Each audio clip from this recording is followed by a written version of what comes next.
Good afternoon, everyone. I'm hearing feedback from somewhere. We're all good? Okay. I will now call this council meeting to order, and before I read the land acknowledgement, I will welcome everyone here this evening. For our land acknowledgement, in the spirit of reconciliation, we acknowledge with respect the history, spirituality, and culture of the Anishinaabe, the people of the Three Fires known as Ojibwe, Odawa, and Potawatomi Nation, who have inhabited this land from time immemorial, and further give thanks to the Chippewas of Saugeen and the Chippewas of Nawash, now known as the Saugeen Ojibwe Nation, as the traditional keepers of this land. We also recognize the Métis and Inuit whose ancestors shared this land and these waters. May we all, as treaty people, live with respect on this land and live in peace and friendship with all its diverse peoples. Moving on to approval of the agenda, are there any additions to the agenda this evening? Deputy Mayor, go ahead. Thank you, Marco. I'd like to ask council if we could waive the procedural bylaw to allow the delegations time tonight they need to do the presentation instead of the 10-minute normal mandatory number we try and go with. So I just looking for a seconder on that possibility. Councillor Winters, second. Any discussion on that item? Councillor Colbert. Do we want to give a particular time frame, or are we just saying that it's open? I think we're just not holding right to within that 10-minute limit on the delegations, because I think the first one may be a little close in that time. So it'd be nice if people have taken the time to come here this evening to actually hear everything they have to say. Okay. Any further questions on that item? I will call the vote. All in favor? Okay. And then back to the approval of the agenda. Are there any other additions? Seeing none, could I have a mover and a seconder to approve the agenda as presented? Deputy Mayor Pringle, Councillor Coburn, all in favor? That is carried. Declaration of pecuniary interest. Is there any declaration of pecuniary interest to be declared? Councillor Coburn? I'll be declaring for item 8.2.3 and refrain from voting. Thank you. Any other declarations? Seeing none. Next item, minutes of previous meetings. The May 1st, 2024 minutes. The recommendation is that the minutes of the council meeting held on May 1st, 2024 be adopted. Could I have a mover and a seconder, please? Councillor Winters, Councillor Schuldeis. Is there any discussion? I will call the vote. All in favor? That is carried.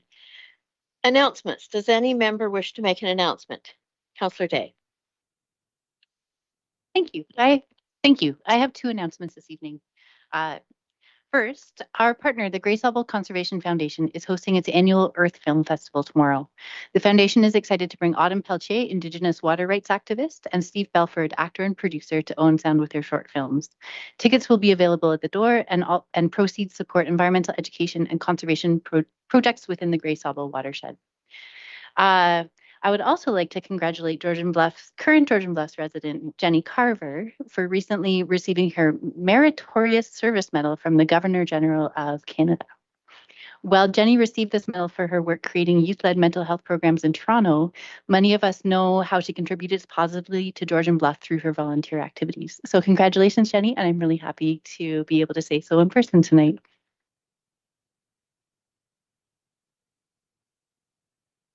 Congratulations, Jenny. Any other announcements? Okay. Public hearings, we have none. Moving on to delegations and public question period. 8.1 for items on the agenda. Any person who wishes to appear before council regarding an item on the agenda shall make written application to the clerk by 3 p.m. the day of the meeting. To register, you go to www.georgianbluffs.ca/delegations or call the clerk's office at 519-376-2729 extension 603. And 8.2, items not on the agenda. Any person who wishes to appear before council regarding an item not on the agenda may make written application to the clerk by the Thursday preceding the meeting they wish to speak to. To register, the same, www.georgianbluffs.ca/delegations, or call the clerk's office at 519-376-2729, extension 603. And our first delegation this evening for 8.2.1 is Save Georgian Bay. Tom Buck is here to represent them, I understand. So Tom, if you come to the podium. We prefer you stay within 10 minutes, but we have already allowed that you can go a little over that time frame this evening. And thank you for being here.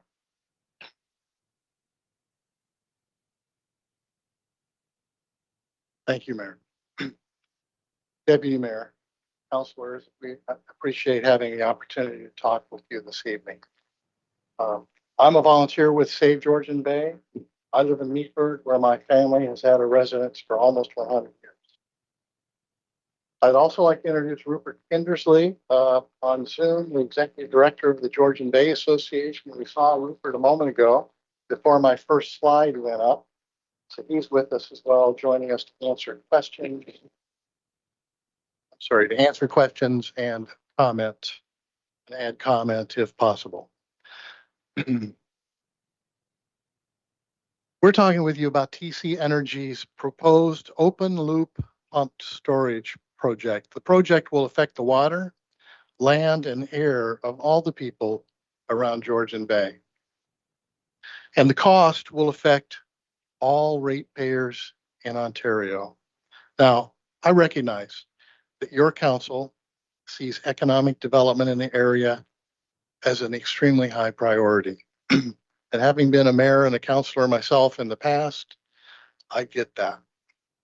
But I've also noticed that environmental issues are showing up as a very high priority. In your seed card and in your postcard here, GB goes green. Very nice. And I see it in your strategic plan. You care about the water and you care about the environment.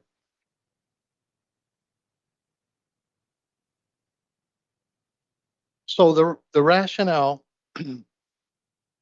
a week ago for your mayor and deputy mayor voting to support the resolution in favor of the project is probably economic development. And that may make it difficult for you to hear my message about how the project will affect the environment and cost ratepayers dearly. But I hope you can hear me, and I hope you can see me, and that you will at the very least start to think about the phrase trust but verify on the conditions set forth to protect the environment and ratepayers if you stay the course on that resolution. Because we have found evidence that TCE is a polluter. Our experts tell us that if a contract is issued, the federal environment reviews will not be independent, but in fact run by TCE and its partners. Our group is all volunteers with many areas of expertise. Over 5 years, we've collected tens of thousands of signatures opposing the project. We have produced several reports on the project, including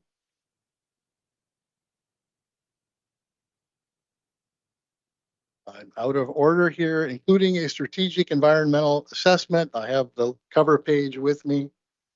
You can find that online on our website, or I'd be happy to send you a copy.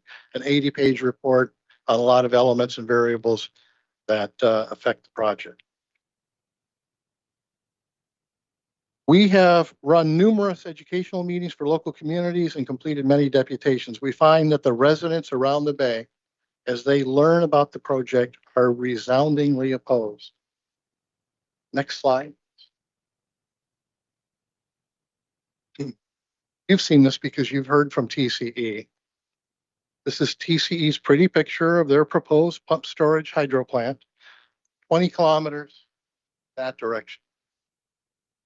It does not add electricity generation capacity to the grid. It would use more energy to operate than it generates and it provides. Pumped hydro is old school storage. The project is open loop. Open loop means the water being pumped up from a fresh water source, in this case, Georgian Bay, No open looped PSPs have been built in 60 years in North America because they're considered too environmentally offensive. TC Energy's proposal would be built on the Niagara Escarpment at the Operational Military Training Base in Meaford. It's one of the most contaminated sites in Ontario. It's massive, using electricity from the grid to pump 23 billion liters of water up through the escarpment, store it in a reservoir, then release the water back down through it to produce electricity and send it back to the grid in ESSA every single day. TCE would have you believe, if you look at this picture, that the project location is remote, away from population areas. These renderings fail to show the 300 homes that are directly below the reservoir. Next slide, please. There are three main reasons why TC Energy's proposal is not a good solution to the problem they're trying to solve. It'll take a decade to build, and it may not even be needed by the time construction is completed. We estimate that would be 2035. TCE is seeking a 50-year contract. It's about the money. 50-year contract. Ontario's IESO, the Independent Electricity System Operator, is establishing significant storage solutions that will be operational before the end of the decade, this decade. They're more predictable, flexible, scalable, efficient, and less costly. Number two, this location is a poor choice. The pump storage plant would be built too far from energy demand centers and the grid. On the grid battery storage eliminates the need for new transmission lines. The location and open loop design TCE is using puts Georgian Bay at risk. Number three, pump storage wastes far more energy than the alternative energy storage solutions. Batteries are 90% efficient. Pump storage is only 70% efficient. TCE's pump storage would waste the energy of 400,000 homes to fill it every day. I realize that none of these may be compelling when local communities get focused on the 1,000 jobs TCE is bringing. It's a lot of ice cream cones. I get it. Next slide. Project poses many environmental risks. We commissioned a bat study. Here's the cover. We know there will be harm to the bat population. We're happy to share this report with you if you would like. TCE says the federal impact assessment process will address these issues and that Saugeen Ojibwe Nation will make sure nothing bad happens. We appreciate and respect Saugeen Ojibwe Nation's role as stewards of the land and water, as well as their effort as a prospective partner to lessen the project's harm to the environment. But this does not eliminate the harm of a huge project with many complex variables. There's no getting around the fact that this massive construction would permanently destroy 500 acres of the Niagara Escarpment. Once destroyed, there's no recovery from that. TCE has a history of polluting 17 of 39 major pipeline breaks in Canada. 1992 to 2014 were TCE's. Wouldn't you think they would be good at building and managing these pipelines after decades and decades of doing it? Does this make you concerned at all about their building something they've never built before? We urge you to insist that TC Energy give you proof they can build the project with no harm. Trust but verify, right? The 4 CDTC is one of Ontario's most contaminated sites. This is a document that came from an ATI request from DND, 2,000 pages. This is one of the pages. August 2019, that is the current depicted location that was on the map I showed you a little bit ago. You saw that in the TCE presentation, I'm sure. These dark circles here are there. They were put there by DND's own analysis, biologists and environmentalists. That's UXO. TCE says we moved it 2 kilometers to get it away from that stuff. This is DND's map. I do have a depiction here of the older location on that page, which was a little bit further to the north. They won't want to show you this one because it had an open shore open loop, which is even farther, terrible, much worse than what they're now trying to do with the intakes. It's an unacceptable risk. Invisible toxins, PFAS, a lot of other really bad things are there, many of which are carcinogens. No remediation solution are spread into the environment, the fish, and us. They'll be in us.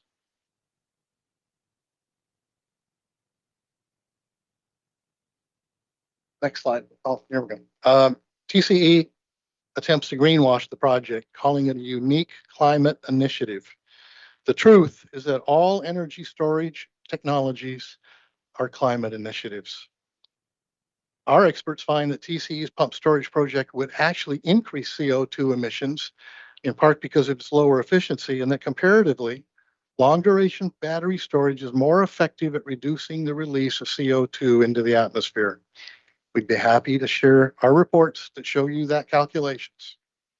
We've reached out to TCE many times challenging their claims of CO2 reduction and the harm the project would do. Unfortunately, we've not received answers. They say they've studied the environment for 4 years. Will they share their reports with you if you request? Please ask. Ask them for their data. Trust and verify. Next slide, please.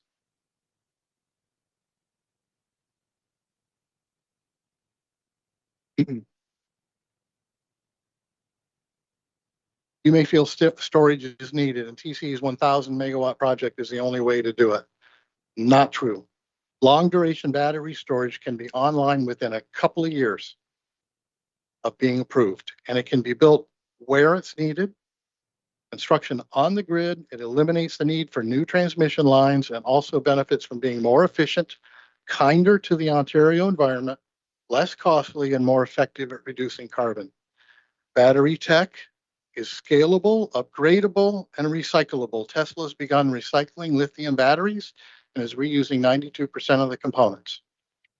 On May 9th, IESO announced completion of additional sourcing for a total of almost 3,000 megawatts of battery storage projects. Here's the headline.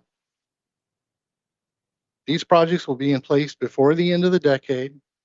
Battery storage cost is trending down. The latest IESO battery storage contracts were approximately 25% less than those sourced 2 years ago. Hydro cost is trending up. TCE's estimate has gone from 3.3 billion to 7 billion. Which option do you think your ratepayers want? Next slide, please. And the 9 recently sourced long duration battery storage projects included 50% participation from Indigenous communities. IESO has at least twice rejected TCE's proposal based on the lack of value to Ontario compared to alternatives. Why is it even being considered if the experts say there are better options? I'll just mention the Greenbelt and Highway 413. Next slide. We're not alone in our concerns. 4 Georgian Bay municipalities have voted to oppose the proposal. These are municipalities where the environment is their top priority. Archipelago, Blue Mountains, Georgian Bay, Parry Sound. These rightly recognize that the water touches us all. 3 renowned and widely respected environmental advocates have raised concerns about the project. Rupert Kindersley, who's with us this evening, he's the executive director of the Georgian Bay Association. Maud Barlow, co-founder of the Council of Canadians, and Jack Gibbons, chair of the Ontario Clean Air Alliance. They've all spoken out. Here are their words. My last slide.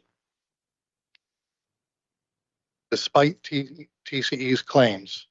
I hope you now understand that this project is not green, is not needed, would waste power compared to alternatives, does not have grassroots support, and would be very costly for ratepayers.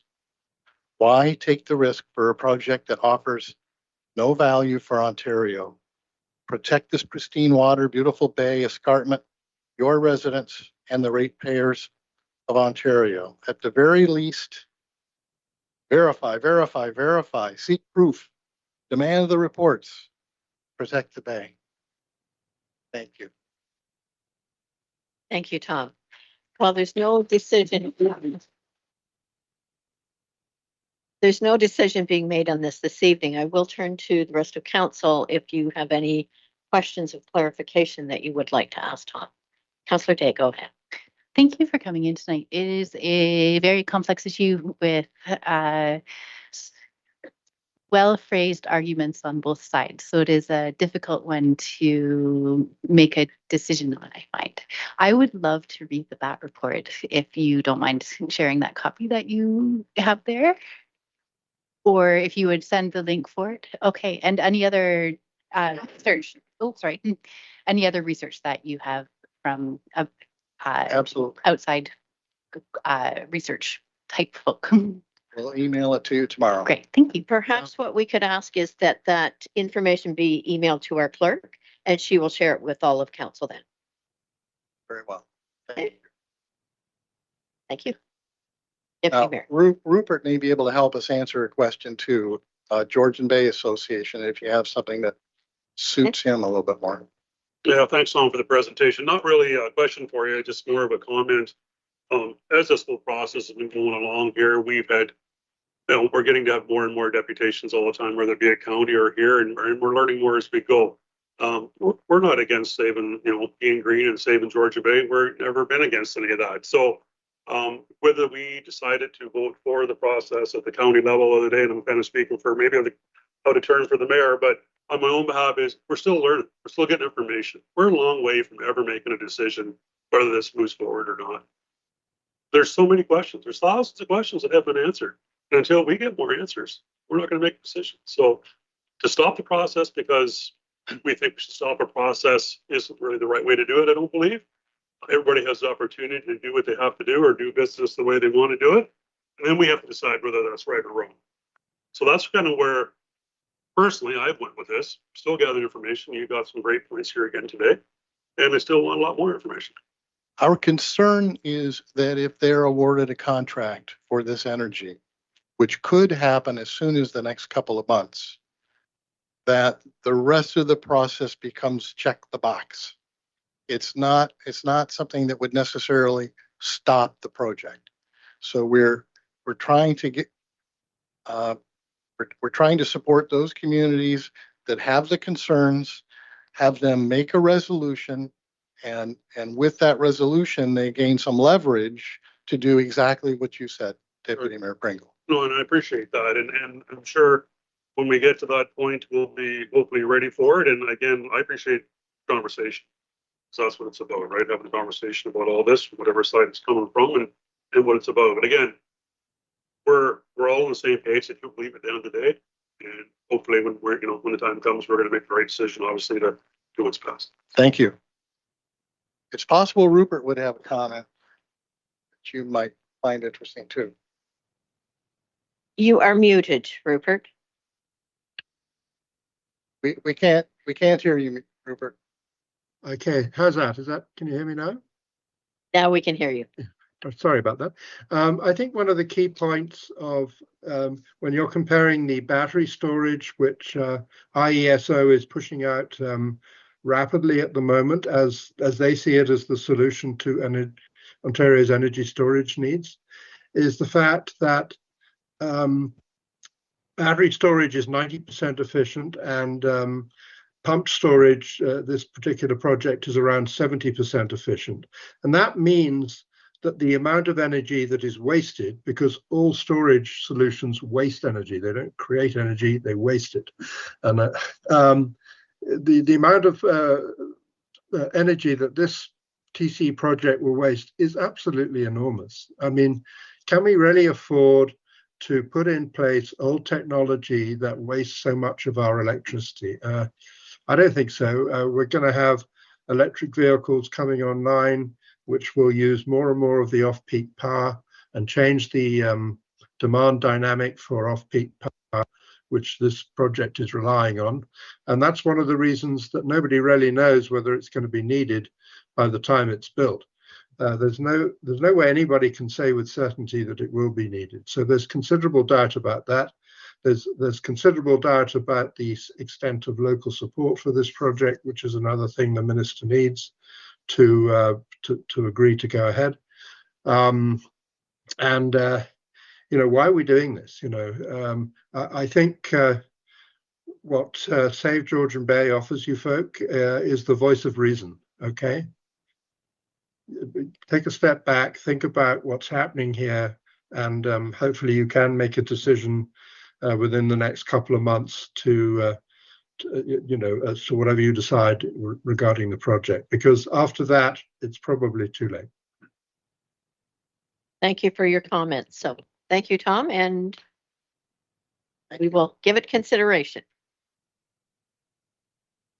Next on our agenda, item 8.2.2 is comments regarding TC Energy project from Amanda Greenfield.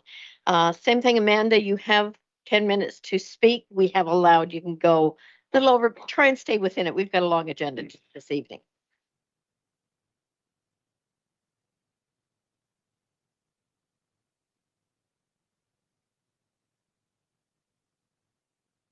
Good evening, Your Worship and honorable council members. My name is Amanda Greenfield, RR1 Meaford. I am an educator and healthcare provider, eldest daughter of the 8th-time municipal serving councillor Harley Greenfield of the municipality of Meaford, who opposes the TransCanada Energy TCE pumped storage station. I am here this evening as a concerned citizen and an active conservationist. Our municipalities share many similarities: rural life with supported agriculture, and the sacred and gratification of our waters. Your East Linton and Cobble Beach are our shorelines of Leith and Annan. Your Balmy Beach is our Sunnyside, Kiawana, Memorial, and Christie beaches. I will touch on the environmental and social economical elements as well as history. TransCanada Pipeline, or what they would rather like to hear us call them as TC Energy, their open loop pump project is not green. It is not needed. It is not supported locally. And it is a very bad financial deal. I trust that your mayor and deputy mayor shared with all of you the information provided at County Council last week. The grave financial debacle of TCE Energy, placing them with financial limited capacity, which would leave us, the taxpayers of Ontario, at a great risk. This is much more than about electricity storage system. Although it's to be built on the 4th Canadian Division Training Centre in Meaford, which we know as the Meaford Tank Range. Over 19,000 acres, geological formation of land of our Niagara Escarpment. Working for D&D and having a role as a representative of health and safety, I am aware of the over 20 registered with SARA endangered species, including our prestigious bald eagle, chorus frogs, and butternut trees. The current land of over 19,000 military acres is actively used by infantry soldiers and qualifying military courses, as well as all of our Ontario provincial police engaging in battle training. Before becoming a military base, it was the established, thriving community with schools, agriculture, businesses named Cape Ridge. Prior to the expropriation in 1942, leaving those residents having to restart and find new homes. Today, we are faced with a housing crisis. TCE claims that a surplus of jobs during the construction phase. Where will they live? Does a large corporation such as TCE surpass our community residents waiting on the long lists of housing and shelter requirements? Your local business, LedgeRock, performs surface mining, but TC Energy's proposed project is to carve and excavate underground 3 to 4 tunnels, subway-like sizes, easily to fit a bus, TCE describes.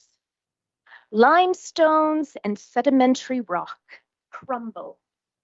The amount of cement and foreign unnatural materials that it would require during the construction phase is insurmountable. Again, this is not a green project. What happens if something goes wrong? Who's liable on federal land? A provincial energy project in a rural municipality. It can't be managed. The laws will be left unenforced, leaving us, communities, with a recipe for disaster.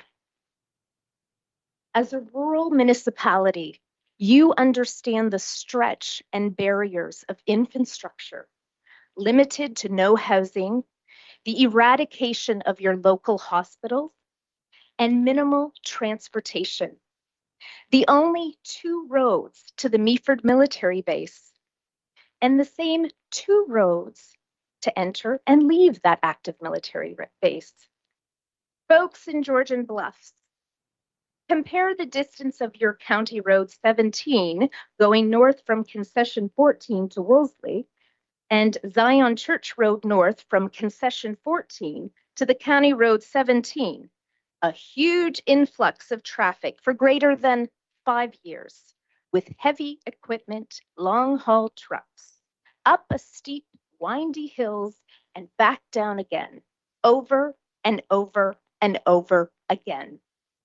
TC Energy promises community betterment, but 1.5 million of TCE to the municipality of Meaford won't even cover a kilometer of road work. Please note that Meaford's Concession 7 and Concession 9 are each over 13 kilometers from Highway 26 to the neck of the proposed reservoir. TCE claims that they're over or give or take 24 suction pumps that will have to be concocted into the waters of Georgian Bay. They base this technology from Ashbridge's project. That's Toronto's water treatment plant. A project that allows for regulated effluent water to pass and be dispersed into Lake Ontario. If you have seen pictures of Ashbridge's, you will see that there's barrier walls surrounding that area. We don't have this off our shorelines. And even more significant is that Ashbridge's is a disbursement of water, not a constant sucking in of water, which is what TCE is using, killing aquatic and vegetative life. TCE claims with their screens on the massive pumps that they will only harm the little fish. Again, I'm an educator. We learn about life cycles in grade 2. The screens may keep out the big fish, but if we don't have small fish, we won't have large ones, and reproduction does not occur. And measurements of force, that's taught in grade 6. We know that fish are attracted to formations such as piers. What do you think the massive vertical pump sucking structures in Georgian Bay will do?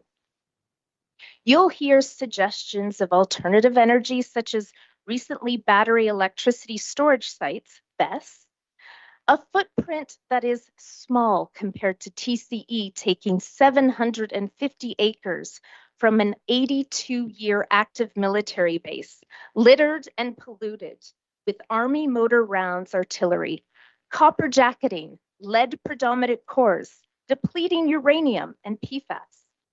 Exactly where TCE will mine, carve into our Niagara Escarpment to build their tunnels and the 375-acre reservoir.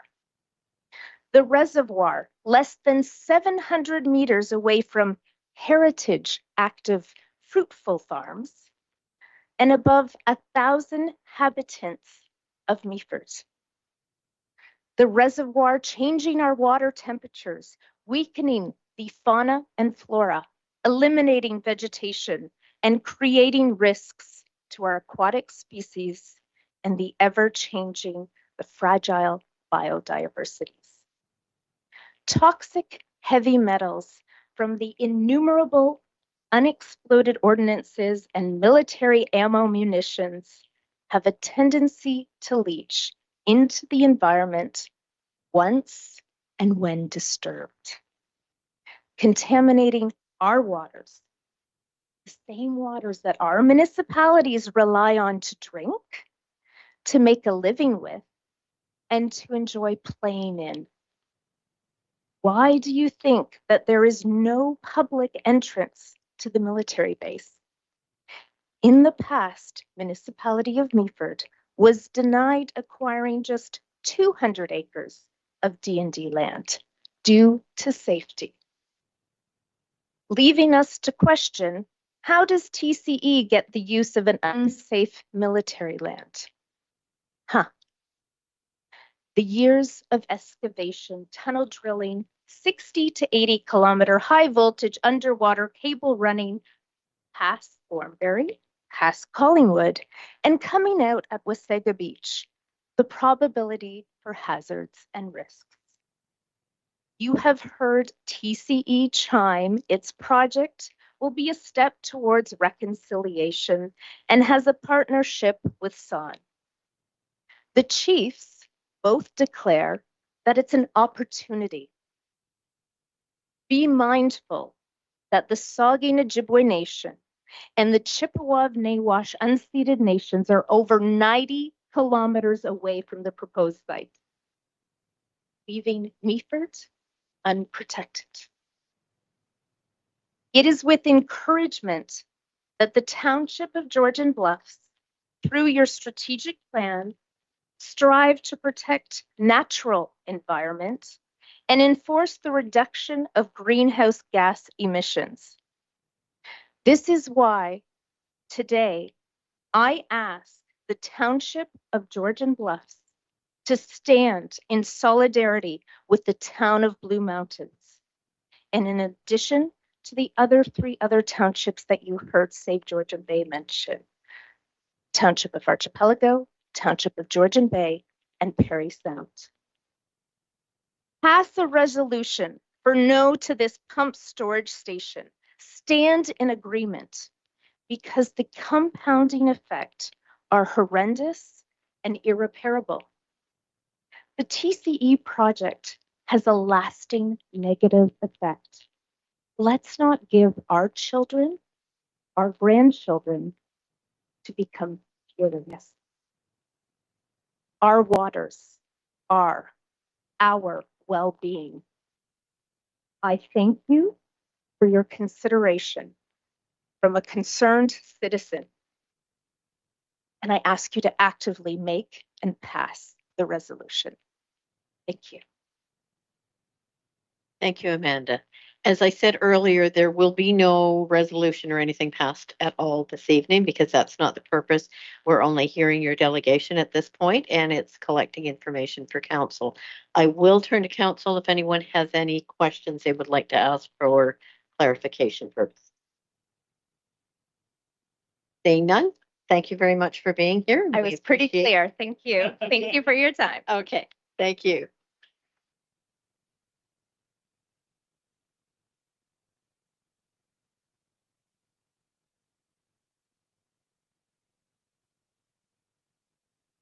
Okay, next item on the agenda is Principals Integrity Recommendation Report. And just before I introduce, I think we only have Janice with us tonight, not? Okay. Before I introduce Janice, I would like to, sorry, before they start to present their report, I want to caution everyone that's here this evening, there will be no input from anyone in our audience this evening on this report. This report is, no one's going to be given an opportunity to speak. And I have to say, if there are interruptions during it, I would ask for council chambers to be vacated because we want to be ensure that we as council have the ability to hear what's being presented to us this evening and that we have the opportunity to respond appropriately. So we just ask everyone in the audience to stay as quiet as you can, please.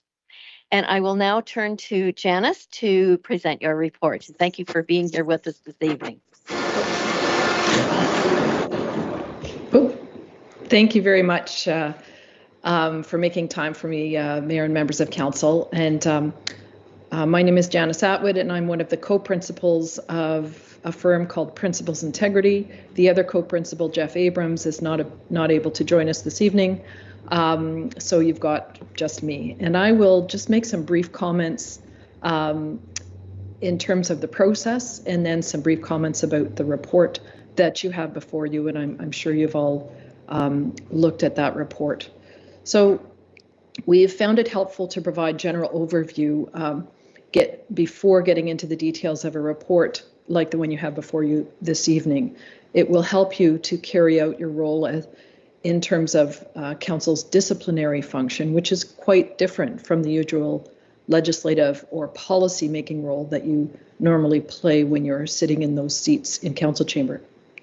On your agenda tonight is a report that represents the culmination of a process. It is a process established by the Municipal Act, one in which a complaint about an elected official is brought to the attention of the municipality's integrity commissioner, who is an independent accountability officer and who in a confidential manner conducts an investigation and reports the findings along with a recommendation to a municipal council for a determination based on those findings and recommendations. Your role quite clearly is not to conduct an investigation. That has been done. That's why you have an integrity commissioner. In fact, it is quite impossible for you to conduct or review the investigation because you do not have access to the witnesses and to the documents, which are the evidence that led us to our findings. We are here to respond to council's questions on how our recommendations relate to our findings, but we are not in a position to discuss the details of a confidential investigation. So you are in a discipline mode this evening, and we remind you that regardless of your relationship with the councillor, good, bad, or indifferent, you must set that aside. You must form your judgment based on how our findings relate to and support our recommendations to you, and on what you hear tonight, recognizing that the investigation is concluded and that tonight is not a hearing on what would lead to findings. Some might think of this as stonewalling, that we don't answer questions about our investigation when we're before council. We don't offer up evidence that we, for example, might have that would be contradictory or would be explanatory to you. However, you must recognize that hearing pieces of information quickly leads to disclosure of other information, and this is our entire investigation is required to be confidential.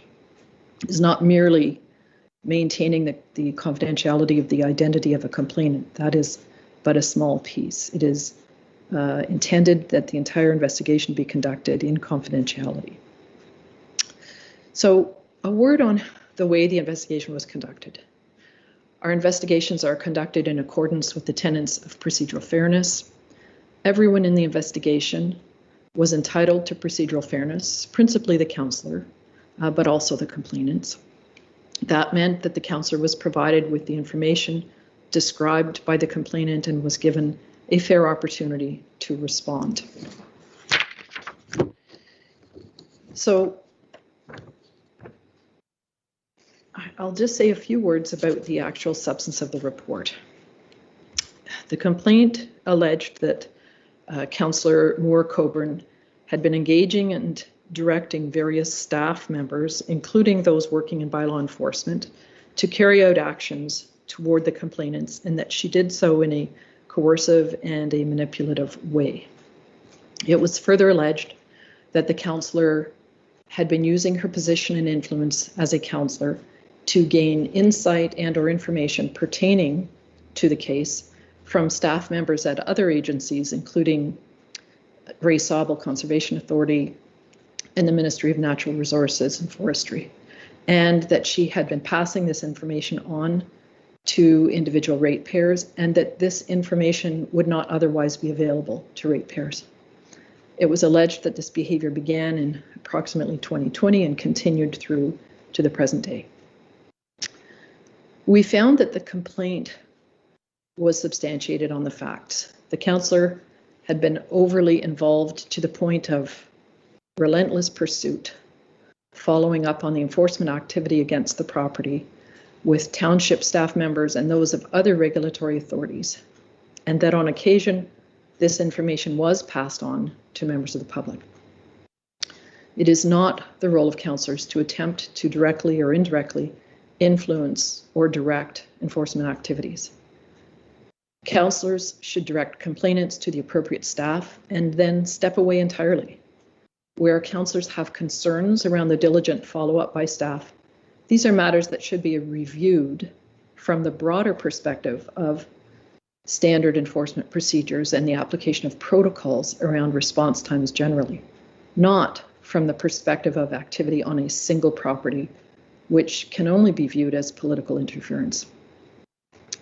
Passing along confidential updates, which the councillor should not have even requested for herself, is unacceptable. The councillor may have relied on the advice from staff that sharing such information publicly was permissible, given that it might ultimately be accessed through a Freedom of Information request.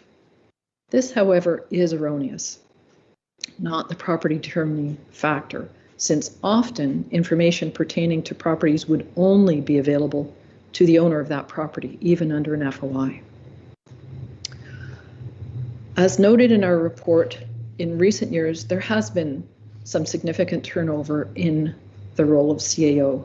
While this does not excuse inappropriate conduct by members of council, it may go some distance to understanding a failure to push back when a councillor purports to overstep their authority and inject themselves into operational, administrative, and bylaw enforcement matters. We note that despite her protestations, Councillor Moore-Coburn has ultimately acknowledged that she overstepped her role in her involvement in this matter. She has advised us that she regrets this and wishes to apologize. You have, as I say, the report before you. I will not take you through it paragraph by paragraph. Suffice to say, our recommendation is that there be a sanction in place, that the pay for Councillor Moore-Coburn be suspended for a period of 15 days, and that there be a council training session where the councillor is required to attend, and that the rest of council would attend. In other words, we recommend there be training for all of council, and that this be mandatory for Councillor Moore-Coburn. As noted earlier, there should be no opportunity for council to reinvestigate the matter, and therefore there is no need, nor should council hear input from anecdotal input or otherwise from any parties or any other individuals, with the exception, of course, of yourselves asking questions or Councillor Moore-Coburn being entitled to participate in this deliberation, although not participate on the vote. So those are my comments. Thank you, Madam Mayor. Thank you, Janice. And I truly thank you for a very thorough report. You've identified the issues very clearly for council, as well as your response and opinion on each of the issues, I think has been very clear for us. I appreciate the time and effort that's gone into this investigation. I also appreciate the insights given regarding how council members should respond when put in a situation such as this. This is an opportunity for all of us to learn and become better representatives for the township. My next comments are for council members and the public who are here or are listening online. This is an unusual situation where a council member has a possible pecuniary conflict of interest in the matter in front of us. In this situation, the Municipal Conflict of Interest Act provides an opportunity for the council member identified in the report to participate in a limited way in the discussion, but should not take part in the final vote on the recommendations suggested in the report, as there is a monetary amount being discussed. Council's role tonight is to discuss the recommendations given in the report, not to debate the content of the report. Principles of integrity have provided us with the background information in the report that has led them to make this recommendation. It is up to council to decide the following.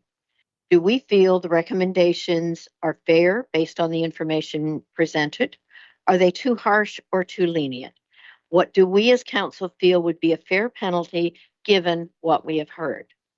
Before we start our discussion as council, I would like to go to Councillor Coburn and allow her to make comments first. Thank you, Mayor Carlton. Representing the constituents of Georgian Bluffs in my role as councillor is very important to me, and I welcome whatever reasonable input is available to do this the best I can. I acknowledge that I did overstep my role at times and will refrain from doing so in future. As for the apology I offered in writing on more than one occasion and some time ago, I find it unfortunate that it was characterized as insincere. This was certainly not the case. I offer the same apology now and just as sincerely as I understand the complainant perceived my actions as singling them out. I do have to say that I'm disappointed with some aspects of this report. I believe my part in the situation has been overstated, and it certainly doesn't come close to taking the entire story into account. Baffling to me is the accusation that a councillor is acting inappropriately when visiting municipal property to see recent work done towards rehabilitation. Councillors go out into the community often. This is how we get to know our communities, the residents, and the issues they face. In my almost 6 years now as a councillor, I have never refused to speak to a resident about their concerns. Not a single one. And I've maintained a personal policy to return residents' calls and emails within 24 hours. If any other had reached out to me to discuss their concerns, I would gladly have made that happen. Council colleagues, we are all well aware that this situation has been long-standing and increasingly problematic for our municipality, and also quite costly. I have had serious concerns about the escalating conflict and significant community disruption, and so I urged for action to get it resolved, as copious complaints were being submitted over many years. I was simply trying to do what I felt was the right thing. I was also doing my best to represent residents who were submitting concerns and who felt their voices were going unheard. In the application of our bylaws, I don't play favorites. My expectation is that everyone follows them. Bylaws are in place for a reason. I will continue to push for better bylaws that serve our municipality well now and into the future. As the report alludes to, over the past several years, our senior staff complement has been in constant flux, making it almost impossible to make any headway on this file and others. With permanent senior staff now in place and council's efforts towards improved policy moving forward, I believe these types of ongoing problems will be more quickly, effectively, and consistently addressed.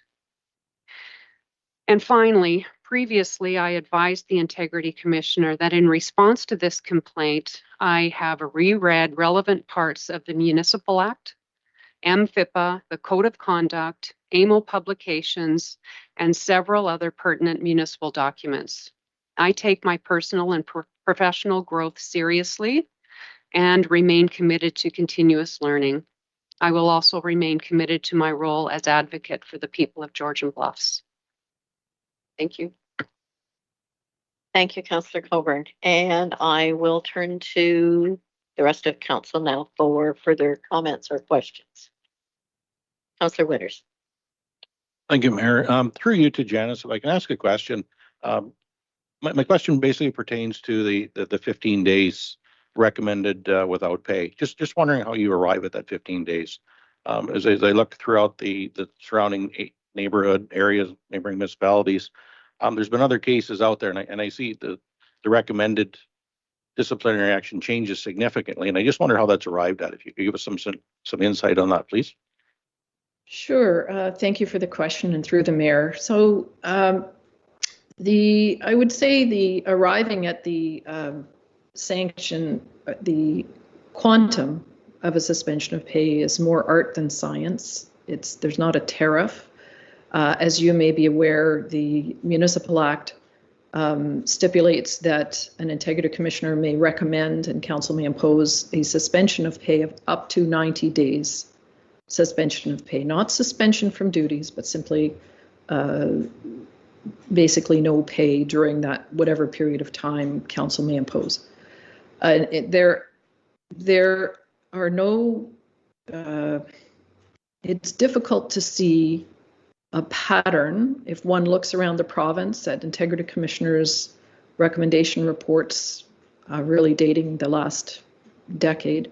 It's difficult to be able to discern a pattern. Some integrity commissioners will find a breach and recommend 90 days.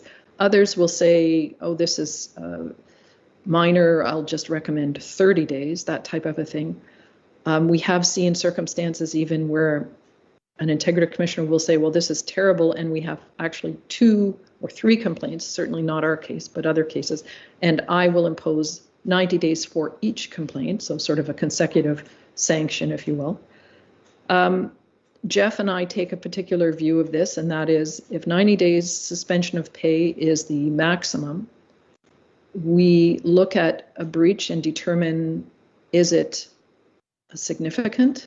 How egregious is it?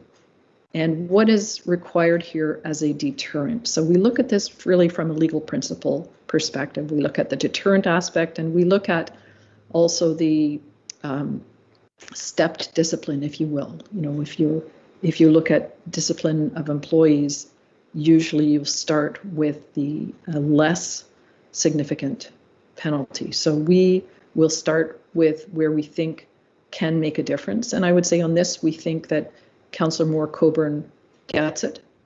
We think certainly by the conclusion of all of this, we had the sense that there was a fair and unequivocal acknowledgement by the end of all of this. And therefore, we think that a 2-week suspension of pay or 15 days is significant enough to be a deterrent, not only to Councillor Moore-Coburn, but to others who may look at that behavior and that conduct and say, oh, okay, so there is a consequence. We think the training will be as much, if not more so, of value to try to put some sharper focus on some of the expectations of the role, but we certainly think that some deterrent is necessary under the circumstances. Is that helpful? It is, thank you. Any further comments? Councillor Day.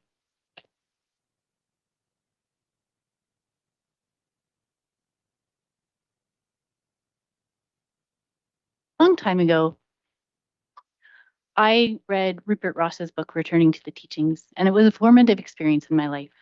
Being introduced to the concept of restorative justice made me reflect deeply on the purpose of legal systems and systems like this. My hope tonight is that everyone involved in this situation is able to heal and learn from the experience. I admire constituents who are able to use their voices to speak up for issues that are important, and I see a lot of folks in the audience tonight who do that. I appreciate the ongoing work of our staff and council, and note that Councillor Coburn is facing this experience with grace, acknowledging that she has erred and is willing to face consequences. I can stand behind the sanctions recommended by the Integrity Commissioner and would participate in the training session recommended. And I'm reminded of an analogy that a constituent once made of a three-legged stool, with the three legs being council and staff and community. And we need all of those to be in balance in order to have an efficiently and well-run and good-feeling municipality. And I really sincerely hope that the outcome of this investigation can bring that stool back into more balance than it was beforehand. Thank you. Thank you, Councillor Day. Deputy Mayor Pringle. Thanks, Mayor Carlton. So the whole report there, Janice, was very well done and it was very laid out very nicely there. I did have a couple of concerns. My concern was really on the 15 days. It's the same as what Councillor Winters has alluded to. And on the rest of council taking the training. We do get refreshers on training all the time. I wasn't sure why all of council had to be brought into that same picture of one councillor stepping maybe out of line or out of bounds on the whole process. So that part kind of got me a wee bit there. I'm not sure why we all got to take part in that if the rest of us are kind of toeing the line and doing what we're supposed to do. I have nothing but the utmost respect for Councillor Merkel. She does a great job. She's there when I need to ask her a question. She does her homework. She does a lot of really, really good things. But I do believe when she stepped over the line here and out of bounds, I don't believe the 15 days. I do believe we've got to set some sort of a precedent on this. I would like to see at least 30 days. Just in the fact of, I hope we never go down this road again and never want to be back here to do this ever again. This has been hard on all of council and anybody that's here in the council chambers in support or against. This is a 4-year deal that we need to have put to bed. So my personal recommendation is that we ask for 30 days on the suspension piece. And I can live with having to do the training again. I guess we do it all the time in refreshers, but again, there has been a lot of upset people over this whole process. I just truly believe that Councillor Mark Over has taken this all into consideration to move this forward. We are a small township. We all live here. So if I have a recommendation, I'd like to see 30-day suspension as opposed to 15. Thank you, Deputy Mayor. And it occurred to me as we were starting discussion, we do not actually have a motion on the floor. So I'm looking at our clerk. Should we have a motion or are we discussing this at this point and then we'll put the motion? Okay. Councillor Thompson. You'll have to bear with me. So this is unscripted. I have some thoughts. I first of all would like to thank our integrity investigators. I think the investigation and its recommendations was thorough, easy to understand. I appreciate the work that goes into gathering information and coming up with your best recommendations. So my comments really aren't about other than to thank you for that. And I don't have the experience or the history of doing a number of these investigations. So I trust your investigation and I trust your recommendations. You have more experience in this than I do.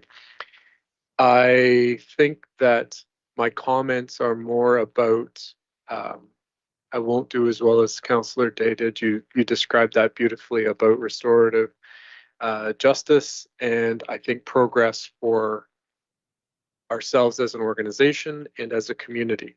So I've been here the longest. Boy, don't let my young looks fool you. I've been here the longest and I've had the opportunity to see how municipal politics and relationships with administration has evolved over time and for the better.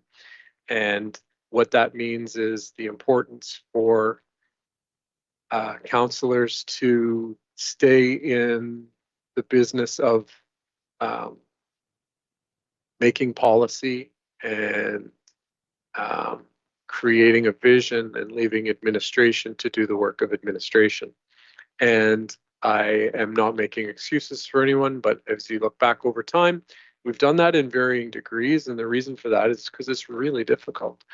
The work of being a counselor is difficult, and especially in a rural community, the expectations of ratepayers are that they have personal contact and personal influence, and at times feel like I'm having trouble, so I'm going to get to that guy I know or that counselor that I know, not guy, pardon me, that counselor that I know because I think they can help me resolve this. So I think that this process is really good because it helps our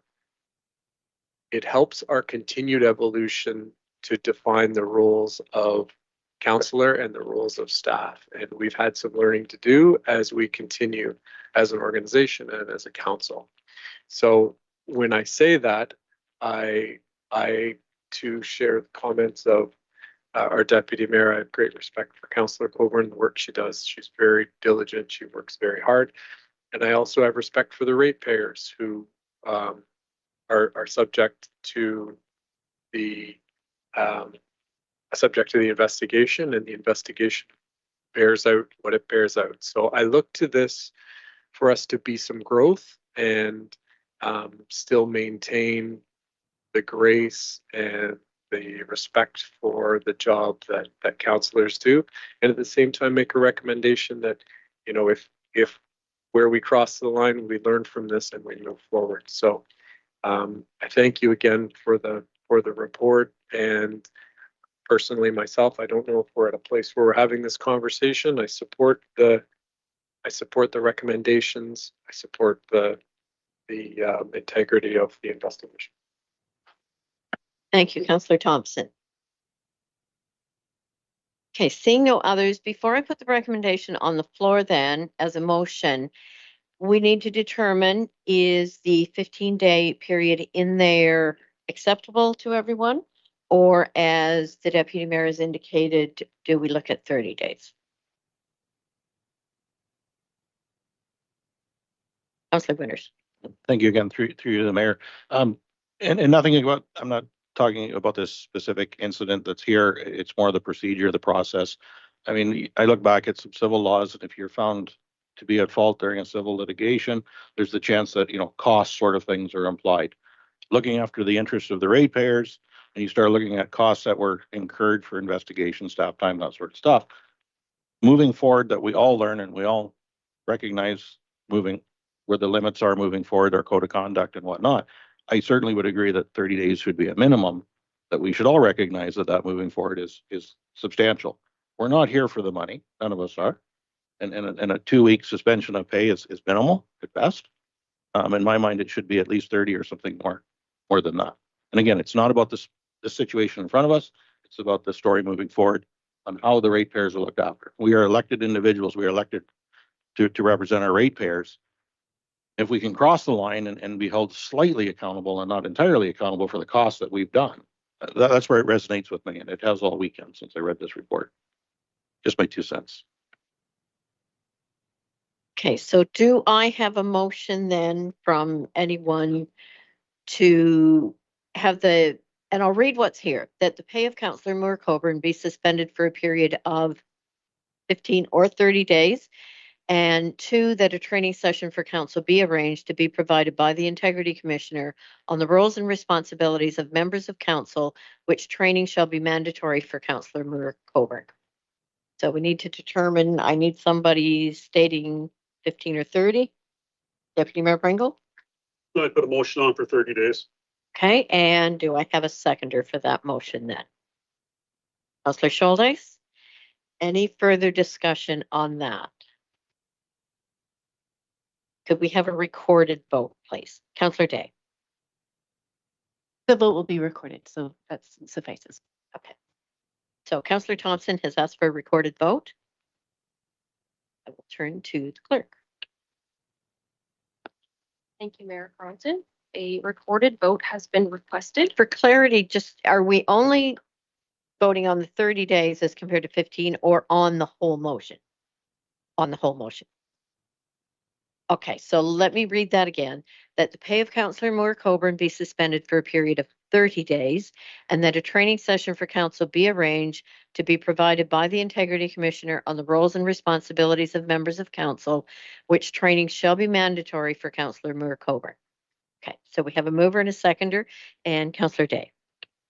I will speak to it after all. I do like the way you worded that, Councillor Thompson, in that the integrity commissioners have experience determining the amount of days for the monetary penalty. And I feel like I trust that voice of expertise beyond my ability to pick a time frame. So I would stand for the 15 days. Okay, so the motion on the floor right now is for the 30 days, though. So we are going to call a recorded vote on that. Thank you, Mayor Carlton. A recorded vote has been requested. When I call your name, please indicate your vote for or against. Councillor Isaac Schuldeis, Or Councillor Tobin Day, Against. Councillor Rick Winters, For. Councillor Ryan Thompson, opposed. Deputy Mayor Grant Pringle, Or and Mayor Sue Carlton. For. Thank you. That carries. Okay. So thank you again to Janice for your assistance tonight. We very much appreciate that. And I have to say, speaking for myself, this has been one of the more difficult decisions and processes I participated in my time in council. Having said that, council has made a decision. There will be no need for any further discussion related to this report. And having completed this discussion, council will now move forward with the business of the township, with all of council working together as we have for the past year and a half, with each of us bringing our own unique ideas and perspectives to council chambers, respecting each other's opinions on all matters that are put before us. So that is the end of that one, and thank you everyone for your participation. If I could find my script. And the deputy mayor has asked if we can take a break. So let's take 6:20, 8 minutes.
Okay, I think we're all back here. Are we good to go again? Perfect.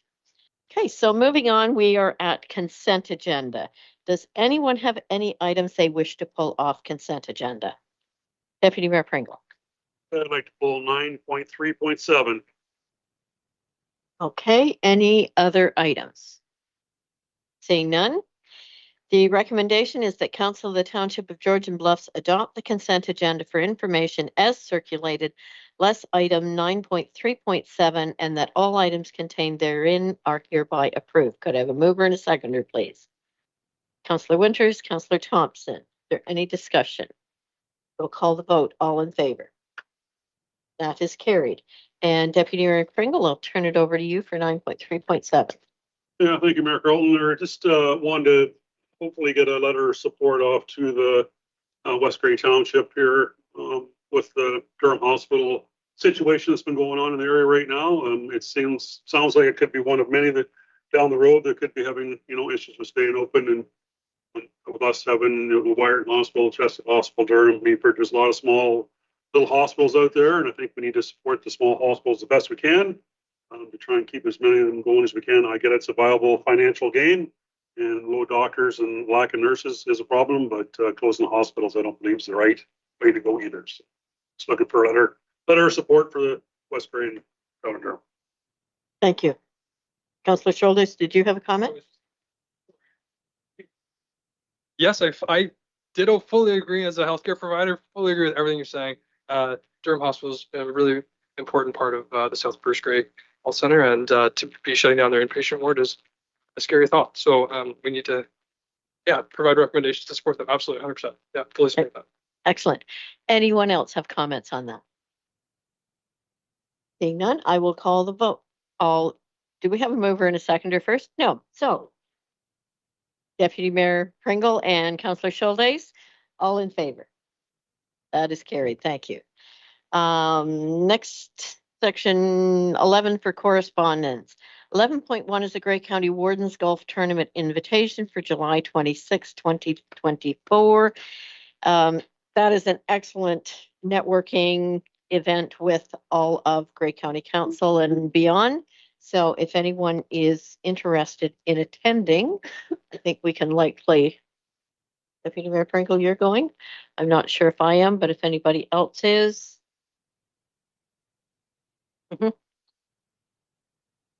Yep.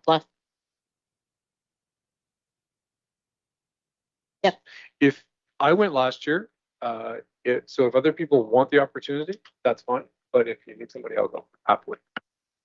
Okay.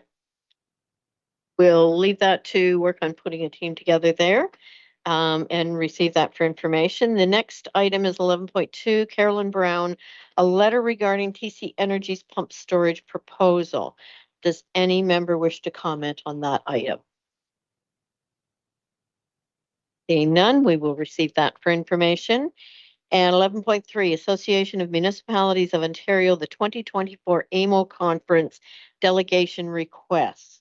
Does any member wish to comment on this one? Or perhaps I'll look at Councillor Winters. Go ahead. Well, all I was going to suggest is that I don't think it helps us by not going to delegations or putting in requests for delegations. And that's our opportunity. And I think we're kind of seen as taking a back seat when we do finally show up. That, where were you guys over the previous years? I know Councillor Day and I are going to the conference, and I mean, there is presence there. There's got to be something or a couple of different options or topics that we can bring forward.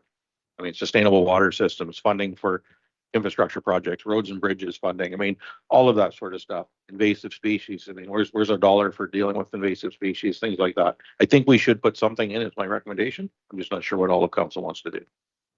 Okay, I will turn to the CAO. I think he's got some comments on this one. Yeah, just briefly through you, Mayor Carlton. I haven't had an opportunity yet to connect with my colleagues in other municipalities to find out what other delegations might be going from Grey County. I can reach out and find if there are opportunities for shared delegations. We certainly saw some real benefit leading the delegation at OGRA the other week, and so I'm quite happy to reach out to other members other municipalities within the area and see if there are topics which are bubbling to the surface towards perhaps joint delegation. And I can suggest the topics that you've just put on the floor as well to see if there are any biters. Councillor Day? I feel like I should chime in here and since I'll be at the conference and say I support that idea. And while I have been to a delegation, it would be a very new thing to be more involved in leading a delegation. So with support, I would definitely be willing to work on that with somebody. So I think if we look at this one the same as where Georgian Bluffs took the lead on the delegation for good roads, perhaps one of the other municipalities with a mayor and a CAO there would take the lead on one, and Georgian Bluffs could be in a support role as others were with us at that one. And that works quite well as well. Going in and showing 4 or 5 different municipalities all supporting and asking for the same thing gives a lot more kind of power and push to it than just one individual municipality. So we will leave that with staff to reach out to others in the area on that one. Next item, 11.4, Island View Drive and Area Ratepayers Association Annual General Meeting. I forget the date of this one, but I will be going to that one if anyone else would care to join me. It's always July 20th. It is always an interesting meeting. They usually give us the advantage of a list of questions ahead of time so we can have answers ready before we get there. So it's always an interesting one. So if anyone wishes to join me at that, just let us know. Thank you. And moving on to committee reports. The recommendation that the minutes of the Committee of the Whole meeting held on May 8th, 2024 be adopted, including recommendation COW 2024-044 to COW 2024-049. Could I have a mover and a seconder, please? Councillor Thompson, Councillor Scholdice. Is there any discussion or any item anyone wish to have pulled out of there to be discussed separately? Seeing none, I will call the vote. All in favor? That is carried. And staff reports. First up is biannual core services report. The recommendation is that report CAO 2024-012 be received for information. Could I have a mover and a seconder, please? Deputy Mayor Pringle, Councillor Winters. And Brittany, over to you. Thank you. I just wanted to take a very brief moment to go through the report. I sound a lot worse than I feel, I promise, because this report looks different than other iterations that you've seen in the past. So Carly, I'm going to ask that you just scroll through it very quickly for me, and we're going to go straight down to our first section, which is that of the Corporate Services Department. I just wanted to take a moment to review the differences in this report that you haven't seen in others. So keep scrolling for me. Keep going. Keep going. There we are. So each department is present throughout this report, commencing with your most internal department, which is that of mine, being the corporate services team. Each department is representative through their specific statistics, as well as 2023 successes. Each department has at least 3. And Rayburn, if I can get you to scroll down one more time. I want to take a moment to highlight the different sections included in each respective department, including updates with the 2023 capital projects. So each department has a what's indicative of an Excel spreadsheet almost of 2023 projects with status updates, as well as the included budget and any notes reflective of the progress if it's not at 100%. When we move through the 2024 projects, you'll note that there's different classifications, the first being operating pressures, as we've called them, and those are projects that exist beyond the capital projects that council sees on an annual basis.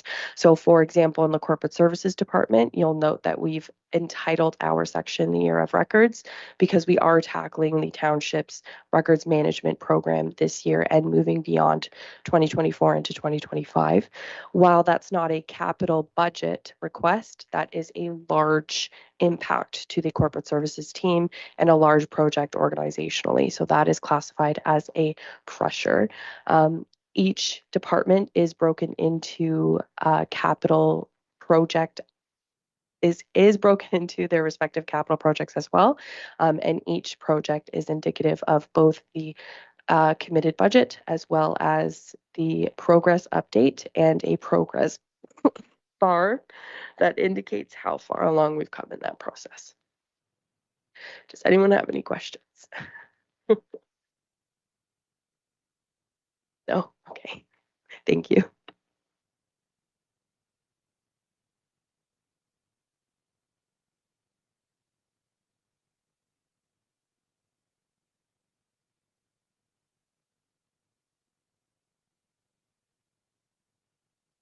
That's the end of the report. You didn't just leave so you could go cough. Okay. Any discussion or questions here? Seeing none, I will call the vote. All in favor? That is carried. Next one is road allowance bylaw update. The recommendation is that council receive report CAO 2024-13 in respect to the road allowance bylaw for information. Could I have a mover and a seconder, please? Councillor Winters and Councillor Thompson. And who is speaking to this one? Okay. So through you, Mayor Carlton, I'm not going to speak to it. So we discussed this a few weeks ago. There was a period of time for members of council to have any clarifying comments, questions. We undertook a legal review, and as a result of that, made no changes fundamentally to the bylaw. There is a minor change to the administrative sections, which is why we're bringing it straight back to council. So this is a for information report. The bylaw is subsequent in the agenda. Okay, thank you. Any questions by anyone in council? Seeing none, I will call the vote. All in favor? And that is carried. Next item, back to corporate services. Graber's Detachment Joint Board Status Update. The recommendation is that council receive report COR 2024-018 Graber's Detachment Joint Board Status Update for information. Can I have a mover and a seconder, please? Deputy Mayor Pringle and Councillor Shoulders. Who's presenting this one? Sorry, Rayburn, over to you. Thank you, Mayor Carlton. This is simply a status update on where we are at with the board. You'll note there are the big item being insurance, unfortunately, that we are still waiting on. I will note we continue to stay on top of it, communicating with our insurance company. Furthermore, this report has been circulated to member communities as well as the board for their information for an update. There is one slight change that we just learned from our counterparts at Northern Bruce Peninsula. Their Councillor Lori Golden has had to resign due to other commitments, and they have appointed Councillor Todd Dode. So I've just reached out to him today to organize some information and an update for him. We will continue to keep council updated on where we are at moving forward. I'm happy to answer any questions. Thank you. So this means that the existing police services board is still in existence until insurance is resolved for the other OPP detachment board. Correct. They are still in existence. However, they don't necessarily have any authority. Once we do have more of an update of when the new board structure will occur, we then hope to dissolve our board. We just would like to provide them with that update when we do so. Okay, thank you. Any questions by the rest of council? Seeing none, I will call the vote. All in favor? That's carried. Next item, purchases eScribe webcasting software. The recommendation is that procurement policy be waived to allow for single sourcing of eScribe webcasting software in the amount of $8,788, inclusive of HST, and that staff be directed to present a proposal for eScribe's closed captioning service as a 2025 budget request. Could I have a mover and a seconder, please? Councillor Shoulders, Councillor Day, and Carly. Thank you, Mayor Carlton. So the report that's in front of you tonight outlines the request for the purchase of eScribe live streaming software. This software would transition us from our current YouTube webcasting software to a date-stamped embedded live streaming solution on our HTML agendas. So this specific product makes finding items of interest for the public a lot easier, and for members of council who may have missed a meeting, etc. So basically, the HTML agenda does have those specific items embedded on the HTML agenda. So you select the item of interest, and that specific section in the meeting would pop up. So it does make it a lot more convenient for members of the public to keep up to date on items of interest that are at on a council agenda. So the township already uses eScribe for its agenda management software. So therefore, staff are recommending a single source, as obtaining quotes for this product would not be possible without bundling it in again with another agenda management software. Staff are bringing this forward to ask that council waive the purchasing policy to permit the single source for this purchase. It doesn't require any additional funding. This is part of the approved $25,000 capital upgrade for council chambers technology. I'm happy to answer any questions council has. Thank you. Councillor Day. I followed one of those links, and it is a great improvement for finding the section of the meeting that you would like to watch. It's really convenient for people as long as they can find the video. So just to help transition constituents from YouTube to finding the video, will there be no use of YouTube anymore at all, and they'll have to go to the township website to find the videos? I'm not sure how to end my sentence right now, but maybe you can take it from there. No problem. Through you, Mayor Carlton. So when members of the public are searching for the agenda, it will actually be embedded there. So my hope is that it's easier to find.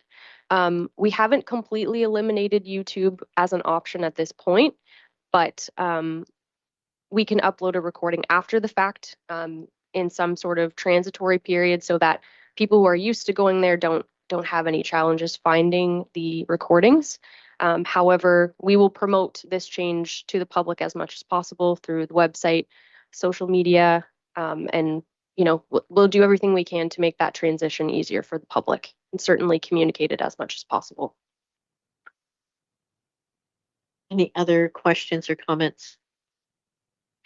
I have one, and I guess it relates to meetings that are recorded and on the YouTube website prior to this new software coming into play.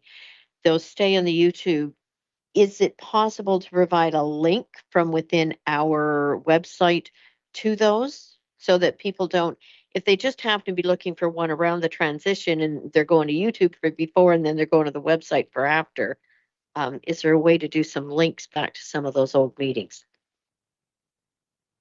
Thank you for the question, Mayor Carlton. We do have the ability to edit the events that are on our eSolutions calendar, so those previous meetings. Staff can work on going back and embedding those specific YouTube links into those calendar details, so that it's easier for members of the public to locate those previous recordings. And the YouTube will stay live as those recordings are in that library. So, okay, thank you. Seeing no other comments, I will call the vote. All in favor? That is carried. Bylaws. There are no zoning bylaws. The other bylaw is the recommendation that bylaw 2024-029, being a bylaw to regulate the alteration of road allowances in the township of Georgian Bluffs, be read a first, second, and third time, finally passed, signed by the mayor and clerk, sealed with the seal of the corporation, and engrossed in the bylaw book. Could I have a mover and a seconder, please? Deputy Mayor Pringle, Councillor Shoaldays. Any discussion on this item? Seeing none, I will call the vote. All in favor? That is carried. We have no unfinished business, new business. 16.1, the recommendation. Whereas municipal roads and highways are critical infrastructure assets that sustain economic development and facilitate health and social well-being, and whereas constructing, preserving, and maintaining roads are important yet challenging tasks for municipal governments under budgeting pressures and limited funding availability from upper levels of government. And whereas the Township of Georgian Bluffs has a vast network of gravel and hard surface treated roads, it is responsible for maintaining. Excuse me. Now therefore be it resolved that staff be directed to prepare a life cycle cost analysis of all road types to determine value for money for application on township roads. Could I have a mover and a seconder, please? Deputy Mayor Pringle, Councillor Winters. Any discussion? Seeing none, I will call the vote. All in favor? It's carried. Apparently whatever staff has down there is catchy.